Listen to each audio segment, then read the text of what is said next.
Pues vamos a empezar, si os parece bien. A mí me toca hacer una breve introducción.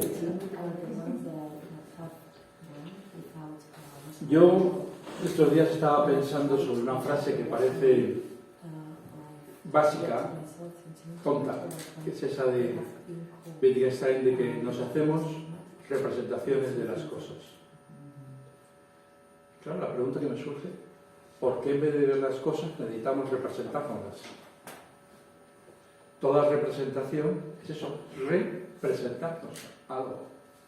Es como que necesitamos digerirlo para entenderlo. Pero esa digestión de la realidad que hacemos para entenderla, en realidad es ya producir un orden en nuestra cabeza que nos hace estructurar la realidad a nuestra manera, no a la manera de la realidad. Entonces, el proceso del pensamiento siempre es poner en las cosas, ¿no?, lo que está en nuestra cabeza. Es como violentar la realidad. Ese proceso se va haciendo más complejo y acabamos construyendo sistemas de representación. De las representaciones aisladas construimos sistemas.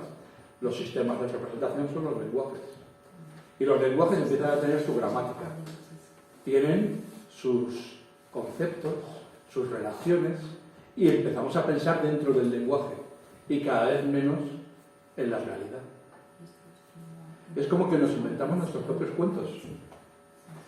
Yo creo que la tarea del artista precisamente es hacer el esfuerzo de trascender los lenguajes en los que pensamos para volver a esa relación entre las cosas y nuestra mente, sin la mediación de tanto código. Esa fue realmente la propuesta de la abstracción. Vamos a destruir tanto código, vamos a deshacer tanta cultura y tanta historia, ¿no? Y vamos a intentar de nuevo a atrevernos a representar nuestras emociones, nuestra relación con las cosas, volver a ver el mundo como si fuera la primera vez. Bueno, pues esta es la introducción que tenía pensado transmitiros, ¿no? Yo creo que el auténtico artista, precisamente por eso, es siempre tan original, porque vuelve al origen. Ser original no es esa especie de competición que hubo en los 80 para ver qué provocaba más y quién hacía lo que nadie había hecho. Eso no es ser original. Eso es sencillamente es una especie de espectáculo, ¿no? No. El ser original es volver al origen. Es como bajar a los infiernos para volver a reconstruir tu relación con el mundo. Y esa es realmente la actividad tremendamente destrozadora que tiene el artista, porque cuando un artista está trabajando de verdad, se está repensando, está deshaciéndose por dentro, porque está intentando volver a expresarse a sí mismo sin la mediación de tanto código. Esta es la entradilla que le doy a Manuel para que él comience su charla. Bueno, gracias a todos. Gracias a la alcaldesa. No sé qué me pasa, señora. Gracias a la alcaldesa por estar aquí, gracias a todos los artistas. Como os dije, este simposio iba a ser una venganza de todo lo que yo he estado, entonces me toca pues contar mi rollo, ¿no? Incluso en el último en Eslovenia lo intenté y casi no pude. Ahí estuve. Nos cortaron.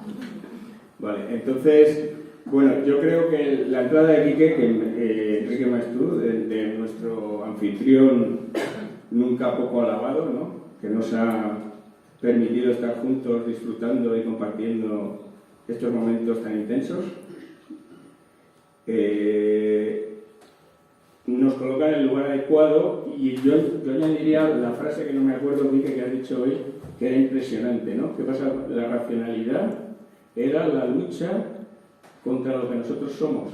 ¿Cómo era? Es que era mejor, como tú lo decías. Más o menos, vale. Bueno, Quique tiene una vasta formación académica en temas de filosofía, de pedagogía, de historia del arte, y yo no. Pero yo lo que tengo es mucha experiencia práctica investigando en el mundo del arte. Y en un momento dado, pues yo me encontré en una especie de parálisis, porque en estos tiempos poco afortunados para el arte y para el hombre o la mujer, la arroba esta. En estos tiempos tan poco afortunados que vivimos, realmente me cuestioné qué narices estaba haciendo yo con pinturitas y con pinceles y con cosas, ¿no? Y dices, bueno, ya, ¿no? Yo veía que los artistas que triunfaban era un señor que se llamaba Jeff Koons y un señor que se llamaba Damien Hirst, que a mí no me gustaban nada, y entonces digo, bueno, aquí algo está rechinando entre lo que está pasando y lo que yo estoy haciendo. Como llevaba ya un huevo de años investigando, dije, o me entero de la fiesta o paso. Ya me digo otra cosa. Entonces, bueno, más o menos las ideas de partida, pues es esto. Lo primero. ¿Entra en la cámara?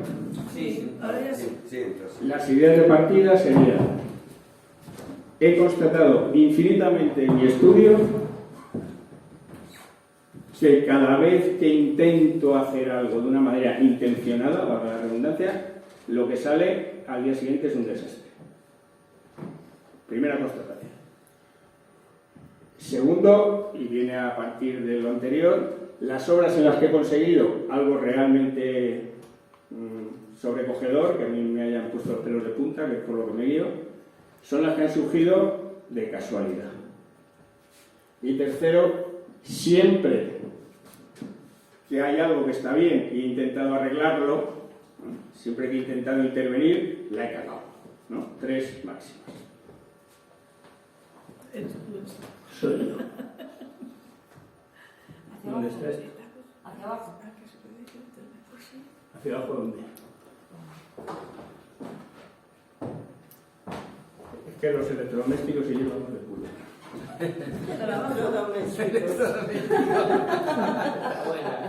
Eso le pasa porque no le ha puesto los grados de temperatura del agua. Manolo, Que para abajo.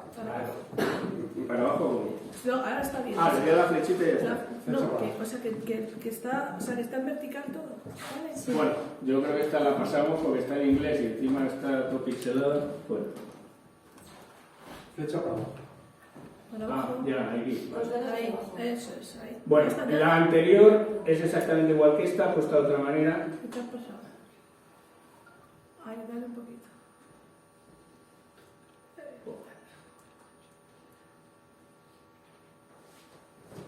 Vale. Bueno, entonces la conferencia, como solo tengo una conferencia, la voy cambiando de nombre. Entonces ahora se llama Las 3 esferas del arte. Y así pues voy a distintos sitios y parece que estoy haciendo algo. Las 3 esferas del arte al final corresponden a las 3 esferas del ser humano, ¿no? Entonces, en el modelo aristotélico, que es lo que decía aquí, que en el modelo aristotélico la esfera racional es la que engloba todo, ¿no? O sea, siempre desde el modelo de Aristóteles se ha pensado que el hombre desde su razón es capaz de entender el mundo y que el mundo está sujeto a la razón del hombre. En la segunda esfera estarían los sentimientos, ¿no? Y en la tercera esfera, esta pequeñita de aquí, es la que para Aristóteles es lo visceral, que sería lo correspondiente a los instintos, a todo aquello que se sale de estas dos esferas, que serían lo que ya veremos luego conforman el ego de cada uno. La flechita. Sin embargo, y esto ya está muy investigado, está muy comprobado que ya desde el siglo XVIII todas las escuelas que han analizado la forma de percibir que tiene el ser humano en el mundo han estado muy de acuerdo en que el mundo no funciona desde la razón en la percepción del mundo, ¿eh? Nosotros funcionamos bastante perceptivamente. En la percepción del mundo no funcionamos desde la razón hasta las vísceras, no. En la percepción del mundo todas las escuelas están de acuerdo en que lo primero son los sentimientos, es decir, los estímulos exteriores que llegan al ser humano, parten de los instintos, es decir, el ser humano ante cualquier estímulo externo lo primero que reacciona son sus sentidos. Siente miedo, siente cualquier tipo instintivo. Esto está totalmente, vamos, todas las escuelas hasta la posmodernidad que ya deja de hacer esas cosas, pero siempre que se han intentado investigar, han estado de acuerdo, tanto la sensorial como todas, que primero funcionan los instintos, después funcionan los sentimientos, o sea, los estímulos que llegan al ser humano. Primero pasan ese anillo sentimental que tenemos, que ya ahora veremos qué es, en qué consiste, y después llegan a la razón. Bueno, o sea, realmente, y en eso están de acuerdo, es curioso, como manteniendo el modelo aristotélico, sin embargo, todos los investigadores están de acuerdo a que el funcionamiento real de las cosas es el inverso, pero seguimos con el modelo aristotélico, que no falla.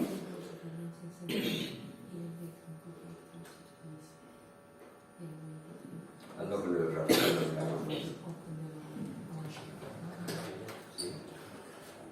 Oye, si alguien me va pasando esto. Yo, venga, me pasa. ¿Lo haces? Sí. Pero me lo llevo o- Ahí, siéntate ahí, perfecto. Ya, no te da tanto. No, ahí no molestas, sentada. Puedes quitar el cable para cargar. El cable de la pantalla puedo quitar, ¿verdad? Sí. Vale, muchas gracias. Esto no estaba preparado, ¿no? Vale. Las tres esferas del arte. Al final, ahora vamos a ver cómo, a partir de esos tres ámbitos fundamentales del ser humano, dos que están dentro de lo que se considera el ego del ser humano, y otro que sería lo que ya no es ego, lo que no somos nosotros, lo que somos todos, lo que somos el mundo, ¿no? ¿Cómo funcionaría? ¿No? Ojo, esto es una investigación mía, ¿eh? Que luego en algunas conferencias me dice alguien, todo eso es verdad, una investigación. Entonces, por un lado, estarían, ya los pongo, en un plano de igualdad. Ya no es ese modelo aristotélico en el que todo se somete a la razón. Yo de momento lo coloco en un plano de igualdad que creo que va a ser más cómodo para trabajar y para entender lo que estamos intentando mostrar. En este plano de igualdad tendríamos lo que corresponde a cada uno, la subjetividad, el ego, lo que somos nosotros como diferencia de los demás y del mundo, que sería por un lado la razón, que es todo lo que aprendemos y con todo lo que funcionamos, ¿no? Lo que corresponde a ese mundo racional, de ese neocórtex superdesarrollado del ser humano frente a otros animales, que ha hecho que seamos seres racionales frente al resto del mundo. Bien. La primera esfera sería esta, la racional. La segunda esfera sería la sentimental. Y la sentimental, que todos dicen los sentimientos, no sé qué, no sé cuántos, que parece que es... Los sentimientos somos nosotros también. O sea, no somos más que nosotros. El problema es que todavía somos más nosotros que nosotros, porque es lo que la razón no ha sido capaz de asimilar y ha reprimido en el inconsciente próximo, freudiano, y que crea una especie de superestructura que muchas veces nos está controlando y nos hace incapaces de dominar la razón, ¿vale? Entonces vamos a hablar, por un lado la razón, por otro los sentimientos, inconsciente próximo, freudiano, y una tercera parte que sería la visceral, el inconsciente profundo, ¿vale? Que sería el inconsciente colectivo, o aquello que nos viene de fábrica, lo genético, ¿vale? Con lo que nacemos y lo que es exactamente igual al resto de los seres humanos y seguramente exactamente igual al funcionamiento general del mundo. Entonces el planteamiento ahora serían tres esferas paralelas. Ya no estamos supeditando el mundo a nuestra razón predominante, sino que decimos, tanto mi subjetividad como todo lo que tengo dentro de mí, que no soy yo, están en una línea paralela. Y a partir de entender estos tres elementos fundamentales, vamos a ver, que es lo que nos atañe, de qué manera nosotros creamos y de qué manera nosotros utilizamos esos elementos de nuestra personalidad tanto para crear como para percibir la obra de arte. Formas de valoración, creación estética. Entonces, empezamos. El gusto. Es que esto tiene mucha gracia, ¿no? Pues todos hablamos del gusto. Y lo que es alucinante a estas alturas es que ha habido, os lo aseguro, yo que me he molestado, ha habido como un periodo de oscuridad, ¿no? Es que ahora no se sabe nada, pero antes se sabía que el gusto era un tema sentimental, ya no se sabe. Es más, seguro que ninguno de los que están aquí, ni yo lo sabía cuando empecé esto, el gusto atañe exclusivamente a los sentimientos. El gusto es lo más subjetivo que tiene el ser humano y atañe absolutamente a los sentimientos. Las cosas te gustan o no te gustan y no sabes por qué. ¿No? Es como cuando te enamoras, es como un nacionalismo, que tienes esos sentimientos nacionalistas que son superiores a ti, pero que no puedes racionalizar. ¿Por qué? Porque como hemos visto en la segunda o tercera diapositiva, toda la información que nos llega primero pasa por los sentimientos y si se impregnan excesivamente de sentimientos, la razón ya no es capaz de asimilarlos. Y segundo estaría el juicio del gusto. Vale, el gusto sería una forma de analizar una obra de arte, ¿no? ¿Me gusta? ¿No me gusta? Esa es una forma válida. Todo lo que dice todo el mundo. Para gusto los colores, ¿no? ¿Me gusta o no me gusta? Vale. El gusto es la forma más subjetiva que existe de analizar una obra de arte. Es decir, me impregno los sentimientos de cosas proyectivas que tengo dentro de mí, dentro de mis sentimientos, que se voy a echar sobre la obra de arte, me voy a apropiar de la obra de arte y no me voy a enterar de nada de lo que hay ahí, ni va a traspasar nada. Simplemente yo me apropio de la obra de arte. Eso es el gusto. El gusto es la peor forma que hay de moverse frente al arte, tanto perceptivamente como creativamente. Juicio del gusto. Juicio del gusto es lo normal. Analizas la obra. Está bien, está compuesta, para aquí, las líneas, pum, plan, plan. ¿Te has enterado de algo? Nada. Sería el análisis de una obra de arte desde el punto de vista racional o la creación de la obra de arte desde el punto de vista racional. Aquí nos estamos moviendo también con un tema subjetivo que sería la razón. Aquí nos movemos con los sentimientos, inconsciente próximo. Aquí nos movemos con la razón, que sería el consciente, ¿vale? Y aquí seguimos jugando con el ego. La tercera forma de enfrentarnos a una obra de arte, una experiencia estética, sería la conmoción emocional, que es cuando la obra de arte nos provoca un estado tal que somos incapaces de analizarla ni de saber si nos gusta. Por ahí empieza la cosa a funcionar, aunque seguimos dentro del ámbito de la subjetividad. Kant, que es el tío más listo que ha habido en filosofía y en estética, en todo. Bueno, una de las cosas que yo os digo es que cuando yo tuve que hacer esta tesis para enterarme si... Además estuve con Elena, la hice con Elena. Mi doctora de tesis. Mi doctora de tesis. Cuando yo me planteo que tengo que enterarme de qué coño está pasando, empiezo a leer algo que me da vergüenza. O sea, yo con un montón de años, y habiendo estudiado arquitectura, y habiendo no sé qué, ni había leído a Kant, ni había leído a Schopenhauer, ni había leído a Heidegger, ni había leído a nadie, ni a Hegel, ni a nadie. Entonces empiezo a leer y la primera inmensa sorpresa es que todos los grandes pensadores, que la mayoría son alemanes, todos han dedicado al menos un tercio de su producción a la estética. Es extraordinario. Es extraordinario. O sea, qué importante es la estética. ¿Por qué? Porque los grandes pensadores empiezan a entender el mundo. Nos empiezan a enseñar cómo es el mundo, cómo se percibe el mundo. Y cuando ya se dan cuenta, porque son muy listos, que hay algo más allá, pues ya tienen que moverse en el tema estético, ¿no? O sea, el arte, al final, es lo que está más allá de ese entendimiento del ser humano. Y por último, sobre el recogimiento estético, que sería la forma, en mi opinión y en mi investigación, de enfrentarse a una obra de arte y de percibir una obra de arte.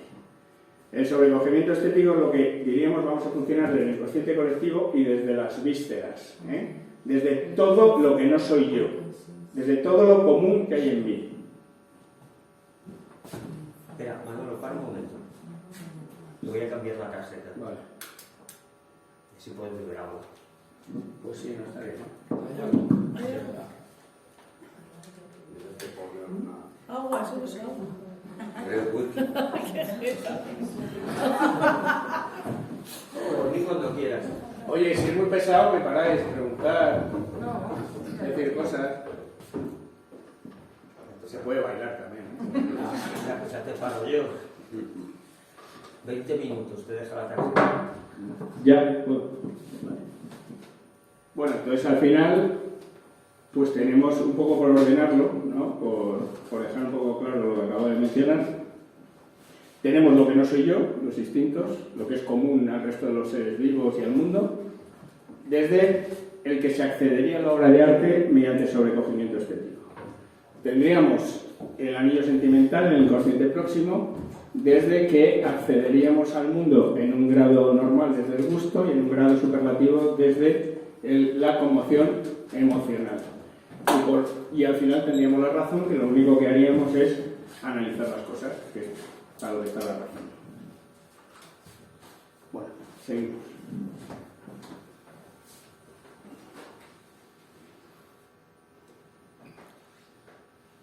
Esto es interesante, ¿no? Pero así, por saber cosas, ¿no? ¿Qué es lo más subjetivo del ser humano? Pregunta de nota. ¿Qué es lo más subjetivo del ser humano? El gusto. Es mucho más subjetivo el gusto todavía que el análisis de una obra. El gusto es 100% subjetivo. Ya veremos que luego esa parte, ese inconsciente próximo que tenemos dentro de nosotros es muy importante en el devenir y en el camino hacia la obra de arte, hacia crearla o entenderla. Pero en principio es lo más peligroso, porque es lo más subjetivo. En mi teoría, el acceso al mundo del arte se debe hacer desde lo común, es decir, desde lo que no soy yo, ¿no? Hay que salir del ego de cada uno para acceder a lo común, y ahí es donde yo conseguí demostrar mi tesis, que era el concepto de objetividad de la obra de arte. ¿Por qué una obra de arte es objetiva? ¿Por qué Las Meninas es objetivamente una obra de arte y fue una obra de arte hace 100 años y será una obra de arte dentro de 200 años? Porque atañe a lo común del ser humano. En el momento en que algo está atañendo a lo que no soy yo, lo que soy yo no le importa a nadie, casi ni a tu madre, bueno, un poco. Lo que no soy yo, lo que es de todos, si eres capaz de reflejarlo en un soporte, no te estás enterando, Juliana, ¿no? ¿Te enteras? Sí. No, pues si no, ponte en la zona... En la zona inglesa. Lo que no soy yo es lo que sí me puede proyectar hacia la consecución de algo que realmente es objetivamente una obra de arte. Seguimos. Pero no depende del gusto, es de experiencia también. No depende de experiencia, gusto. El gusto. No, el gusto, en mi opinión, o sea, en mi tesis, es algo que atañe al inconsciente próximo, que está formado por todo lo que el consciente no ha sido capaz de procesar, y todos esos elementos que de una manera subliminal se han metido en mí y que han conformado ese anillo sentimental que de alguna forma por la noche, por tal, se va configurando y que crea una estructura que hace que las cosas te gusten o no te gusten, porque estás funcionando inconscientemente, pero en un inconsciente que está muy próximo a tu consciente, porque de hecho tú puedes pasar de una manera fácil del consciente al inconsciente próximo y los esquizofrénicos lo tienen chupado. Pero lo que no puedes ya pasar de ninguna manera es del consciente al inconsciente colectivo. Sí, ok, después no. Vale. Seguimos. ¿Más que este? Sí, sí. Bueno, y al final, en mi tesis, la forma de valoración objetiva de una obra, es decir, la forma de no apropiarte de la obra, sino de ser obra y que la obra seas tú, que es ese funcionamiento donde realmente una obra de arte tiene el sentido que tiene que tener, de ser el espejo de lo último tuyo, porque ahí está reflejado lo último del artista, se conseguiría desde las vísceras, ¿no? Desde todo lo que no se puede sentir ni pensar que está en el ser humano, que sería lo instintivo, lo visceral, lo irracional, etc. Bueno, claro, Kant, o sea, una de las cosas que yo descubrí que es alucinante es que Kant, o sea, hay un antes y un después de Kant, o sea, Kant lo descubrió todo. Kant era un tío que no salió de su pueblo en su vida, en Alemania, y que no sabía nada de arte, y sin embargo creó un modelo de representación del mundo en su crítica de la razón pura impecable, que todavía no ha sido matizado, pero nadie ha sido capaz de revertirlo, que está basado en las formas a priori de la sensibilidad, que son el espacio, el tiempo y las categorías, y cuando ya llegó al límite de esa forma de percepción en el mundo, tuvo que hacer un nuevo tratado que se llamaba La crítica del juicio, donde habla de cómo el arte es la única forma que tiene el ser humano de acceder a lo que él llamaba la cosa en sí de las cosas. Como había dicho Quique, desde la racionalidad, ¿cómo era que eso era muy bueno, ¿no? Desde la racionalidad no accedemos, lo que hacemos es una cosificación del mundo, ¿no? Algo que no somos nosotros. Algo que no somos nosotros. Yo una cosa, hilando con lo que decía Escano, el gusto sí evoluciona y cambia, ¿sabes?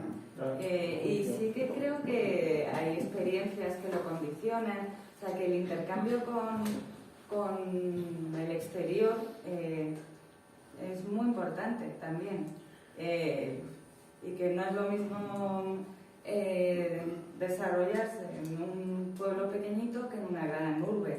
O sea, evidentemente, eso la subjetividad de cada uno la crea cada uno.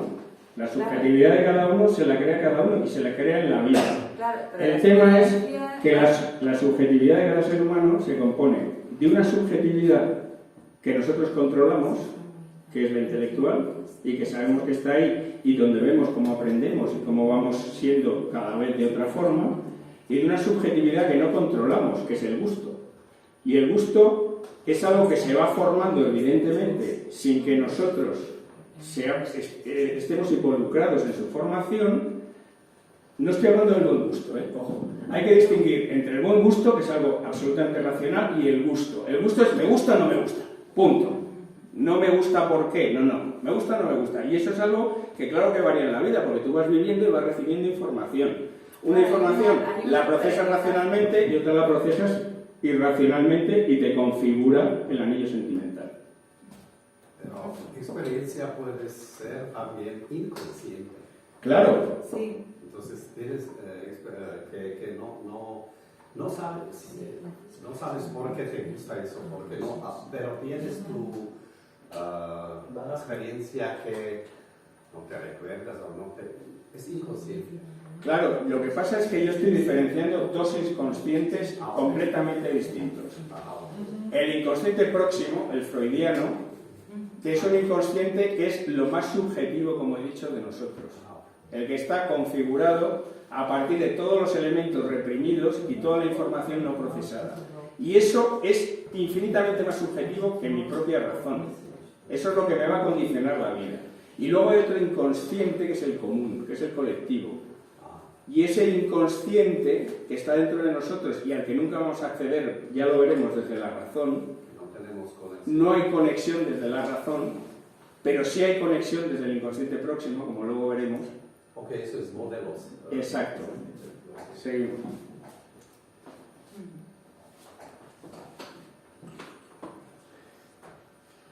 Bueno, este es el coñazo de experiencia estética racional, ¿no?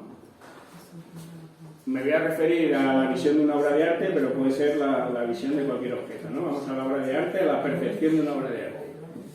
La obra de arte Si nosotros lo que hacemos es simplemente analizarla desde lo listos que somos y desde todo lo que sabemos, o la vamos a crear desde lo listo que somos y desde todo lo que sabemos, lo único que va a pasar es que va a ir atravesando el inconsciente colectivo, lo visceral, el inconsciente próximo, lo sentimental, el gusto, y llegará a la razón, porque ya hemos visto que todo lo que estamos percibiendo ya está absolutamente constatado por todos los investigadores, que lleva esta secuencia, y llegará un momento en el que estará en el punto en el que la analizaremos.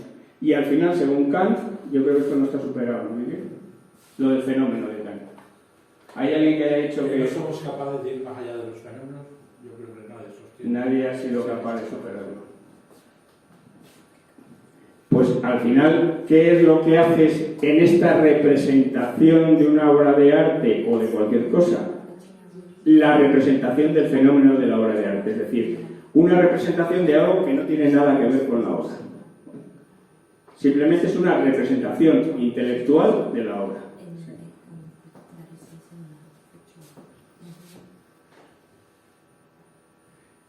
¿Qué pasa cuando una obra, ¡pum!, nos pega? Nos está tocando el gusto. Segundo punto, ¿no? Primero, una obra, yo soy muy listo, soy un crítico de arte, joder, soy listo, que te cagas, soy crítico de arte. Miro la obra y digo, pues mira, está dentro de una línea conceptual, tiene no sé qué, no sé cuánto, no se entera de nada. Punto. ¿No? ¿Qué pasa si la obra nos pega? Digo, joder, cómo me gusta. Me recuerda a cuando yo estaba, no sé, es que, joder, es que soy yo, si es que estoy ahí, ¿no? Entonces, ahí es donde está interviniendo lo sentimental, el inconsciente próximo, el gusto, ¿vale? Llega la obra, atraviesa el inconsciente colectivo, no nos provoca miedo, no nos provoca nada instintivo, pero de repente yo me proyecto y no sé, como la Magdalena de Proust, ¿no? Que a partir del sabor de la magdalena le viene todo, le inunda todo ese mundo de cuando era pequeño, etcétera, etcétera. Entonces, en ese momento, como hemos visto antes, ¿qué es lo que pasa? Que se impregna tanto de sentimientos que ya no lo podemos racionalizar. Simplemente me gusta un huevo, incluso puedo llegar a la conmoción emocional. Me gusta que te cagas, pero al final, ¿qué es lo que estoy haciendo? Me he metido en la obra, me he metido en lo común que hay en la obra, me he metido en lo que de verdad tiene la obra, no. Lo que he hecho es una proyección inconsciente de mi subjetividad en la obra. Y eso me ha provocado una enorme satisfacción sentimental, tan grande que se ha impregnado de tal manera que mi razón es incapaz de analizarlo. Y entonces directamente pues te encuentras de puta madre. Ha habido clientes que han llegado alguna vez a comprarme una obra y dicen, joder, es que esto me recuerda a cuando yo estaba de pequeño, no sé qué. Y digo, no se proyecte. Intente meterse en la obra, despacito, ¿no? O sea, la verdad es que el mayor chollo que hay es hacer... Yo tuve una época en que hacía una pintura muy sentimental, muy expresionista, muy tal, que a la gente le gustaba mucho y no sabía por qué y la compraban como locos, porque no hay ninguna sensación más satisfactoria por un ser humano que es como el amor, ¿no? Que es que algo te guste y no sepa por qué. Y ese enamoramiento de una obra, que no tiene nada que ver con una visión artística de la obra, ni una creación artística de la obra, pero ese enamoramiento al final es lo que mueve, ¿no? Es lo que mueve al hombre, ¿no? Nos movemos mucho más por el inconsciente próximo casi que por la razón. De luego, por el inconsciente colectivo, por desgracia, muy poco. Existe la sugestión y hipnosis, ¿no? Cuando te evitas de... Sí. Estás ahí. Sí. Sales de la razón y desde la sugestión aparece tu inconsciente próximo, que es fácil sacarlo. ¿Y qué pasa? Bueno, Kant que era muy listo, claro, era muy listo, pero fue hace muchos años y tampoco vamos a pensar que podía haber llegado ya al final de la cosa. Lo que pasa es que Kant lo que dijo es que al final, si en todo esto lo que estamos sacando es un fenómeno que no es la obra, tiene que haber algo que no sea la obra. Y entonces Kant, por primera vez, se planteó el famoso ser en sí de las cosas, que luego persiguieron todos los filósofos como locos. ¿Qué son las cosas de verdad? El fenómeno sería un artificio, ¿no? En cierto modo. No, el fenómeno de la representación intelectual, o sea, yo ahora mismo estoy viendo un fenómeno de vosotros, no os estoy viendo vosotros. ¿Por qué? Porque yo os someto a mis sistemas de representación del mundo, que Kant no tenía muy claro, que eran someteros primero a la dureza del espacio y del tiempo, cómo os ordeno, os voy estructurando, os pongo unos más delante y otros más detrás, y después os someto a las categorías. Sois seres humanos, estáis en la cajita de seres humanos. Unos son chicos y otros son chicas, otros, vete a saber. Fenómeno es en realidad, fenómeno quiere decir mostrarse, ¿no? Entonces, es la cosa tal y como aparece para nosotros, dentro de las categorías del espacio y del tiempo. Eso es lo que se describe como fenómeno. No la cosa tal y como es, sino la cosa tal y como aparece para nosotros. Y se introduce esa especie de distinción, ¿no? Nosotros no vemos las cosas tal y como aparecen para nosotros. Entonces, claro, Kant, después de hacer la impecable crítica de la razón pura, que os recomiendo a todos, llega un momento en el que dice, vamos a ver, yo he sido capaz de crear un modelo impecable de representación de la realidad por parte del ser humano que no existía hasta ahora, y como ha dicho Quique, y me alegro, nadie ha sido capaz todavía, después de 2 siglos, de objetar en esencia. Siempre hay pequeñas cosas. Llega un momento que dice, bueno, y entonces, ¿dónde está el mundo, no? ¿Cómo son las cosas, ¿no? El famoso ser en sí de las cosas. ¿Cómo es el mundo de verdad? ¿Y cómo podemos ver el mundo de verdad? Y entonces, como el tío siempre dedicaba mucho a todo, pues crea su tercer tratado, siempre un tercio de estética, que se llama La crítica del juicio. 3 minutos de tarjeta. Adiós. Bueno, seguimos con esto. Y dentro de 3 minutos me despido de los que están por aquí. De los espectadores de América De los espectadores de América del Sur y de... Y entonces al final dice, ¿y cómo son las cosas de verdad? ¿Y de qué manera podemos ver las cosas de verdad?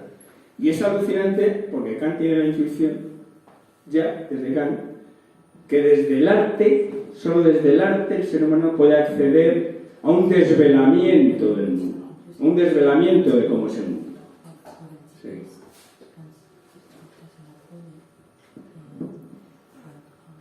Sí. ¿Sigo? Sí.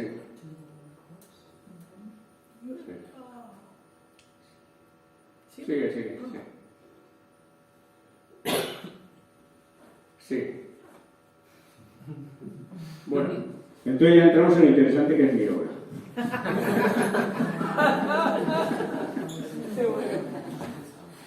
¿Eso es subjetivo o...? Entonces yo, bueno, dentro de que al final uno hace lo que puede, pero yo cuando empecé, este es uno de mis primeros trabajos, yo tenía como 16 años, 17, que por cierto es un trabajo muy premonitorio porque hay un avión que choca contra una torre y fue entre las Torres Gemelas, pero bueno. Pues Mucho antes. Siglos antes.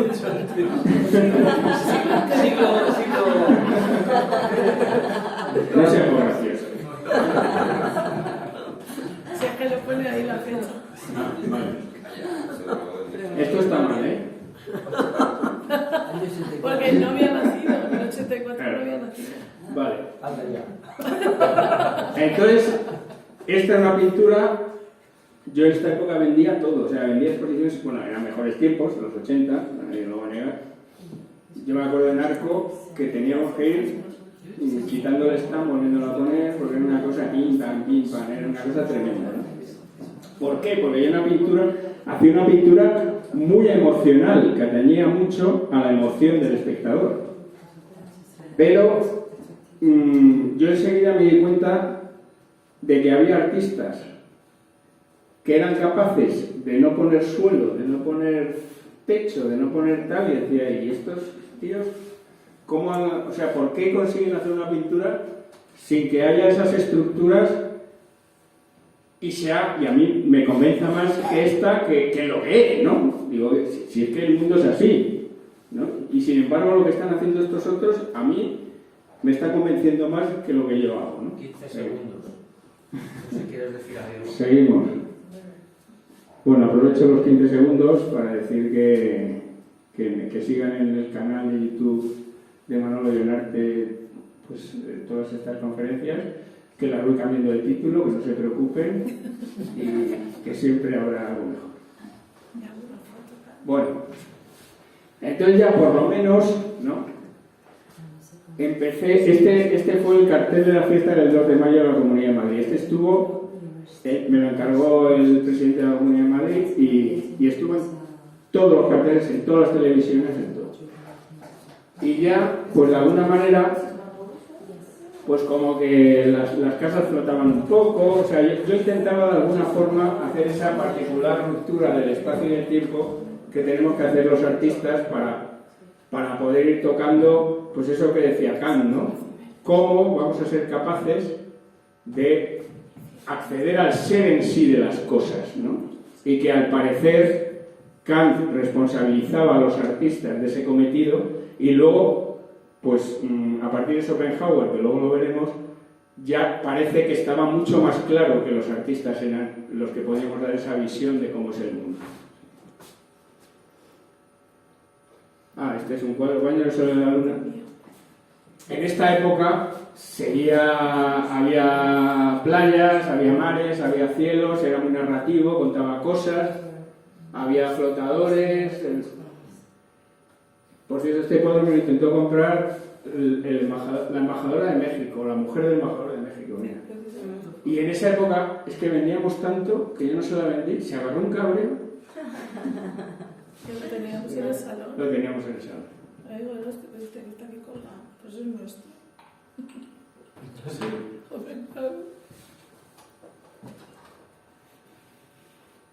Sí, esto ya... Todos son muy narrativos y cada vez iba ya... Bueno, si digo así, acabo como Antonio López. O sea, que estoy más. Y entonces hago como una ruptura forzada, ¿no? Digo... Si yo tengo que romper el espacio del tiempo, lo tengo que romper, de alguna forma. Y bueno, pues empecé por cómo hacer estas cosas, ¿no? Que esta, por cierto, está en Argentina, en el Museo de Salta. Seguimos. El casting. Pues sí. Entonces, en esta época me voy cada vez aproximando a eso que yo consideraba que era de alguna forma romper el espacio y el tiempo, ¿no? Año 2005, ¿no? Sí. Sí. Cuando aquello estabas bueno, hiciste lo de Noja. Sí. Sí, en Noja estaba en esto. Sí, me acuerdo.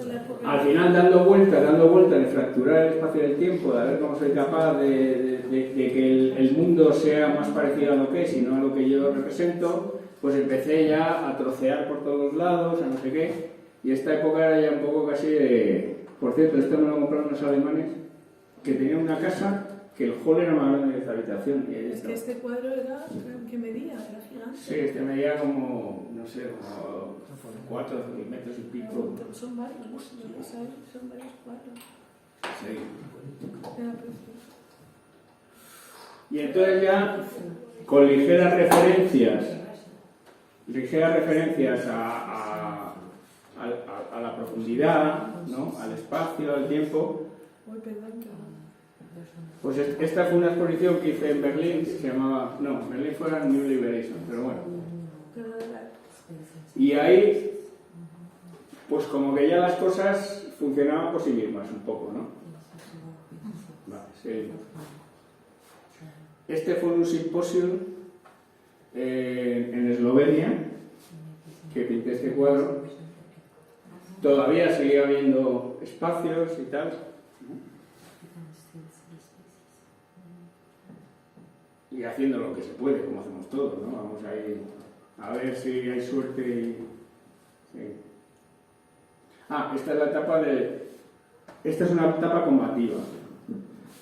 Cuando ya empecé, a partir de esta etapa combativa y ya que creamos un grupo que se llamaba El Emperador Desnudo, porque considerábamos que el mundo del arte actual era una engañifa y que estaba engañando a la gente y le pusimos el título El Emperador Desnudo, creamos un grupo de arte e hicimos un espacio de arte en Levante, en Javea, ¿no? Y yo hacía estas cosas. Ya no hay espacio, ya no hay tiempo, pero todavía la cosa estaba abarrotada, ¿no?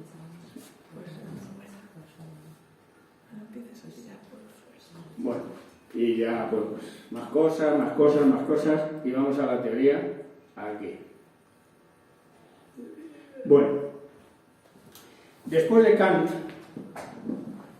hay un periodo en el que Hegel, Schiller, un montón de pensadores intentan encontrar la famosa cosa en sí, ¿no? La famosa cosa en sí kantiana.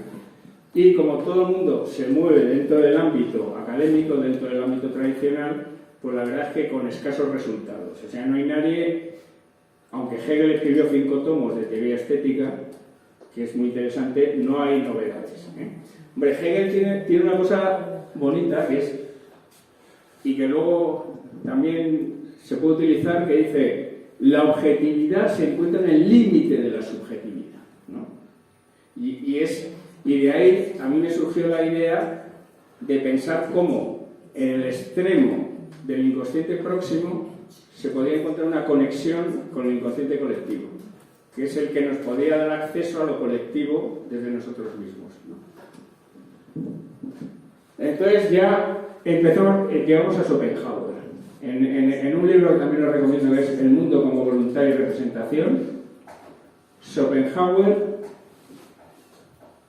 incorpora el conocimiento védico, todo el conocimiento hindú a las filosofías occidentales, y de esa manera consigue salir del impasse que duró 60 o 70 años después de Kant, que Kant lo dejó así, pero claro, nadie había tan listo como él, que desde las mismas herramientas que estaba utilizando él, que era la comprensión académica tradicional de la filosofía, pudiera ser capaz de dar el salto de enganchar la famosa cosa en sí kantiana, ¿no? Y esa escurridiza cosa en sí. Y entonces Schopenhauer incorpora algo que es muy oriental, que se llama el cuerpo. Para Schopenhauer, la herramienta estética fundamental es el cuerpo. Hoy se lo decía yo a Rafael, ¿no? Cuando me dice, échate para atrás para ver no sé qué, le dije, no, lo estoy sintiendo en el cuerpo. O sea, no quiero verlo, quiero sentirlo, ¿no? Estoy funcionando desde el cuerpo. El cuerpo como herramienta estética. Entonces, para Schopenhauer, ya las cosas no son las cosas, sino que son, por un lado, si nos referimos a la obra de arte, la apariencia de la obra, y por otro lado, lo que es la obra en sí, lo que de verdad es la obra en sí, ¿vale? Entonces, Schopenhauer dice, cuando una obra es especialmente importante, cuando es realmente una obra de arte, provoca un interés, la palabra es el interés, tal, en el espectador, que le anula el ego, tanto en el proceso perceptivo como en el creativo. Luego veamos el creativo. Le anula el ego. Esa obra le ha despertado tal interés físico, visceral, común, objetivo, que le hace salirse de sí mismo. Eso decía Schopenhauer. Y entonces ya la percepción de la obra no pasa por el ego del espectador, sino que pasa por lo que Schopenhauer llamaba el ser en sí del sujeto, es decir, que al final es el inconsciente colectivo, lo que es el sujeto de verdad, que sería el yo acultural del sujeto, lo que somos nosotros antes de nacer. Lo que llevamos, el paquete de lo que somos todos, y que nos separa de lo que nos hemos ido haciendo a lo largo de la vida. Bien, pues ese ser en sí del sujeto es el que, desde la vivencia de la obra, o sea, ya no habla de percepción, Schopenhauer habla de vivencia, la obra hay que vivirla, no hay que percibirla. Desde la vivencia de la obra, conecta con el ser en sí de la obra, no con la obra, con lo que es la obra de verdad. Ya veremos que para eso la obra tiene que ser una auténtica obra de arte, porque no hay nada más desmoralizador que intentar hacer ese esfuerzo de salirte de ti mismo y que la obra sea una mierda. Que parezca, no sé, a mí me ha pasado mucho en arte, no sé si os ha pasado, que vais por ahí y entonces empiezas a ver stands y dices, ¡oh, qué bonito! Y tal, y no hay nada. Y ya la cuarta vez que no hay nada, dices, yo me voy, ¿no? O sea, porque es verdad que es un esfuerzo muy grande. Por eso, por ejemplo, el Museo del Prado, que Juliana le dije, vete para ahí, ahí es que no hay fallo, o sea, porque ahí están por lo menos un tercio de los objetos mágicos del mundo, o sea, de obras de arte que realmente son obras de arte, son objetivamente obras de arte. Que si tú haces ese esfuerzo de salirte de ti mismo, vas a tener recompensa. Vas realmente a conectar con un en sí de la obra que existe de verdad. Luego veremos cómo se produce esto. Y entonces, en la vivencia de la obra, a partir del ser en sí del sujeto, se produciría el sobrecogimiento estético. El sobrecogimiento estético, Adorno lo definía como esa sensación de pérdida del espacio y del tiempo, ¿no?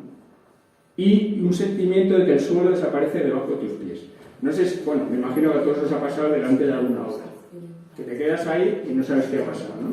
Tú te haces obra, la obra se hace tú y estás ahí. Y estás en un bucle súper satisfactorio donde te da la sensación de que entiendes el mundo y estás alrededor de esa obra. Seguimos. Bueno, estas son más cosas mías. Esta es una exposición que hice en Bellas Artes a partir de la tesis, que se llamaba Mundial. Sí. Este, por suerte, lo vendí hace poco, porque claro, hubo un tiempo, yo me acuerdo, un coleccionista francés en Javia que me llamó la galerista y me dice, oye, que hay un coleccionista que vais a cenar a tu casa, no sé qué, no sé cuántos, y en esa época se vendía tanto, que decía, joder, qué coñazo, digo, ¿habla inglés? Y dice, no, digo, tal, y subía, y yo subo a su casa y fue como atracción fatal. O sea, me encontré que toda la casa eran cuadros míos. Había comprado la exposición entera y la había montado para recibirme, ¿no? Ahora, en estas épocas, tienes que subir de rodillas la escalera con el cuadro para ver si hay suerte. Sí. Este le vendí hace poco. Eso lo estoy mandando. Sigue, más. Espera, que se lo estoy mandando a la propietaria. Bueno, seguimos.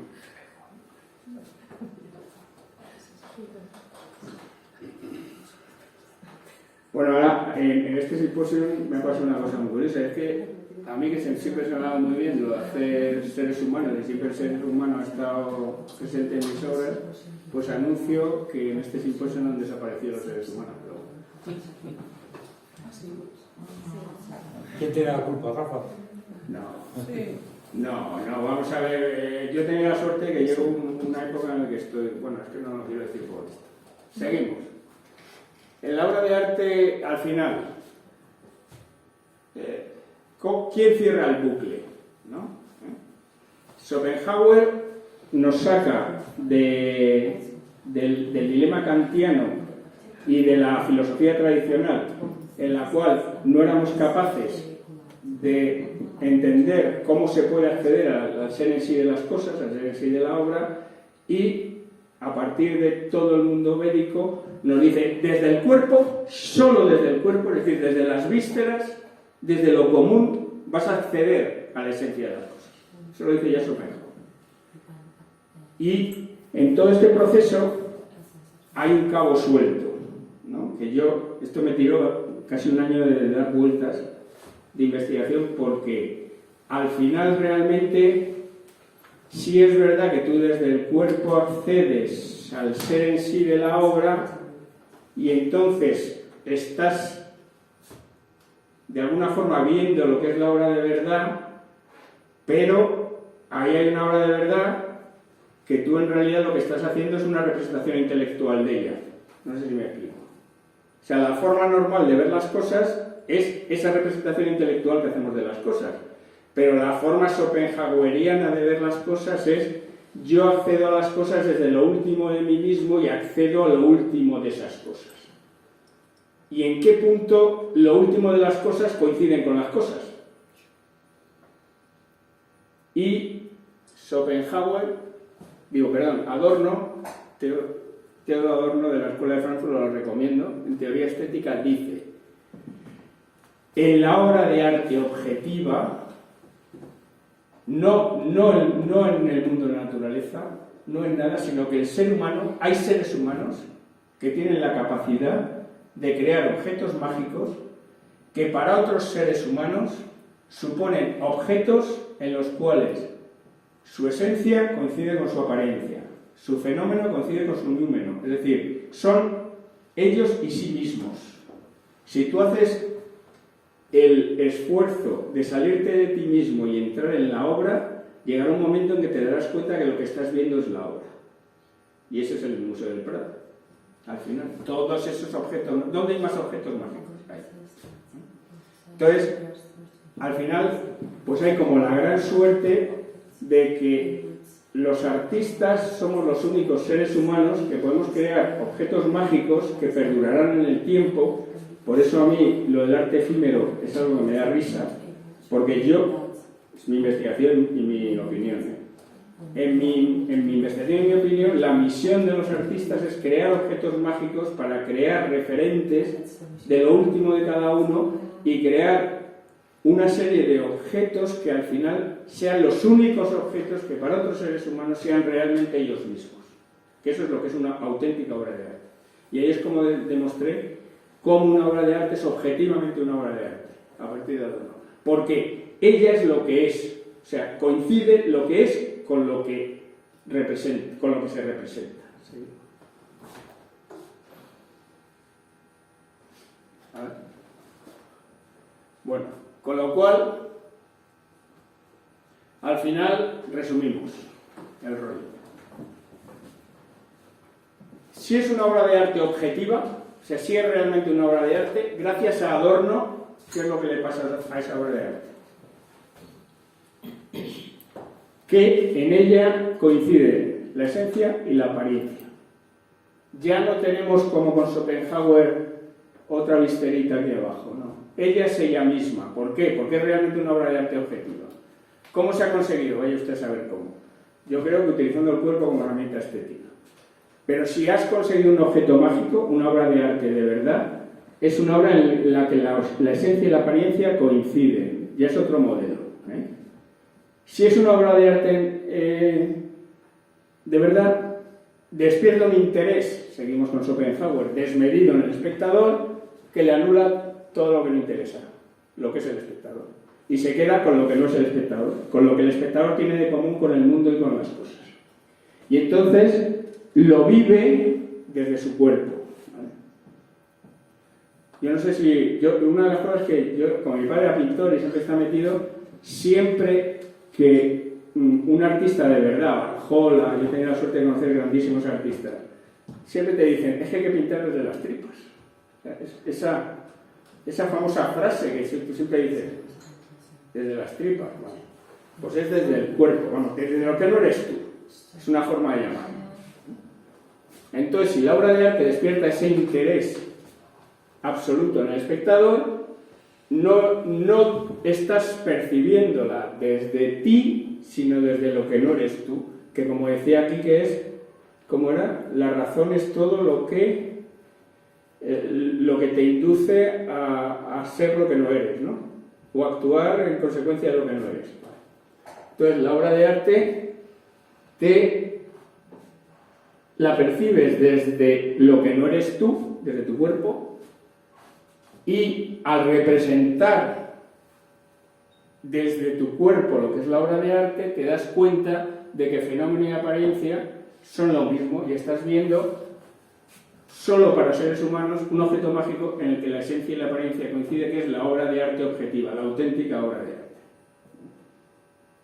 Seguimos.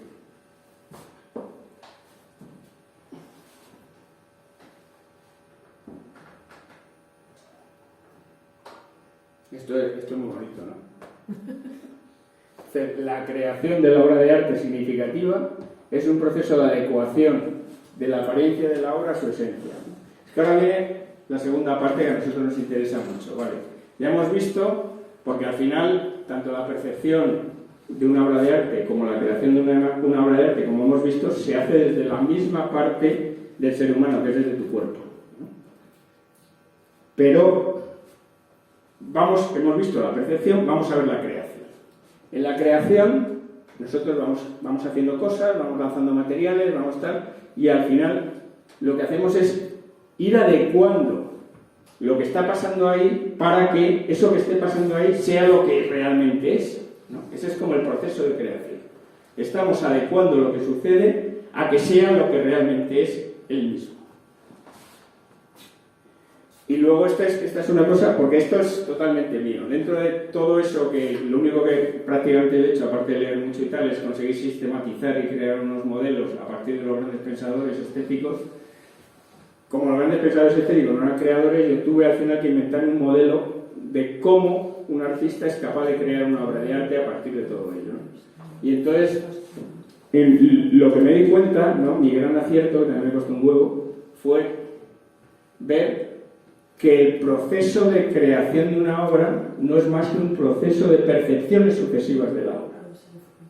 O sea, tú vas haciendo cosas, percibes esas cosas y adecuas esa percepción a lo que es la cosa. Y así sucesivamente, hasta que en ese proceso son como procesos perceptivos trascendentales que te van acercando a la consecución de la obra de arte auténtica.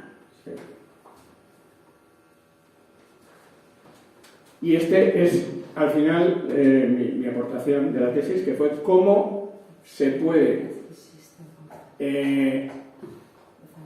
adaptar todo lo que los grandes pensadores habían fijado para la percepción de una obra de arte a la creación de una obra de arte. Estamos en la obra de arte, en la cual empezamos a trabajar, pero trabajamos en la apariencia de la obra, ¿vale? O sea, estamos trabajando en un lienzo en blanco o en un soporte en blanco, en lo que sea, y vamos haciendo lo que podemos. Y estamos trabajando en apariencia de la obra. Esa apariencia de la obra, de repente, hay retazos que nos están indicando que por ahí hay un en sí de la obra. Hay cosas en que la obra coincide consigo misma. Y a partir de percepciones sucesivas de lo que va sucediendo, llega un momento en el que conseguimos que lo que está apareciendo ahí sea una obra en la que el fenómeno y la apariencia coincidan, es decir, que sea una esencia de la obra. O sea, frente a lo otro, que es la aportación. Que la creación de la obra de arte no es más que una sucesión trascendental de percepciones en la cual nos vamos adecuando, por supuesto con nuestro talento y nuestro conocimiento de los medios, a que eso que se está produciendo ahí cada vez se acerque más a lo que realmente es. ¿No?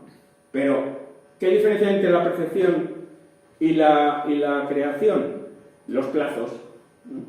En la creación ya te lo han dado, ahí está la obra. Fúmatela. Salte de ti mismo y métete en la obra. ¿Qué pasa en la creación? Pasa plazos. Tienes que ir haciendo cosas. Poco a poco te vas acercando. Y cuando una de las percepciones realmente te das cuenta de que eso que hay ahí coincide con lo que hay, con lo que es, pues se produce eso que te pone los pelos de punta, se llama sobrecogimiento estético y te sobrecoges con tu propia obra, ¿no? Que al final sería la última percepción que dices, ya, ¿no? Todo esto es teórico, ¿eh? Luego la cosa va por donde va. Bueno, pues muchas gracias. Os agradezco que nadie haya silbado, no hayáis bailado.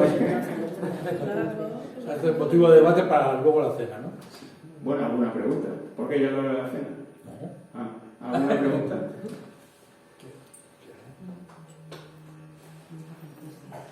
¿Alguna pregunta preparada? Bueno, pues muchas gracias.